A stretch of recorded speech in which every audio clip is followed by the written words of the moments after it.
தேவாரம்.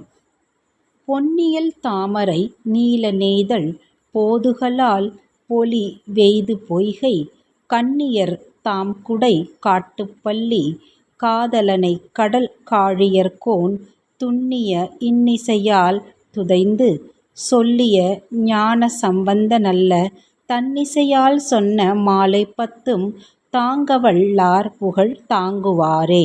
திருஞான சம்பந்தர் அருளியது. இதன் பொருள்: சிவந்த தாமரை மலர்களும் நீல நிற நெய்தல் மலர்களும் இணைந்து சிறப்பினை பெறும் குளத்தில் கன்னிப் பெண்கள் குடைந்து நீராடும் காட்டுப்பள்ளியை விரும்புபவர் சிவபெருமான். அப்பெருமானை திருஞான சம்பந்தர் இசையுடன் பாடிய இத்திருப்பதிகத்தை போற்றி பாடுபவர்கள் புகழ் பெறுவர். வாழ்க வளமுடன்.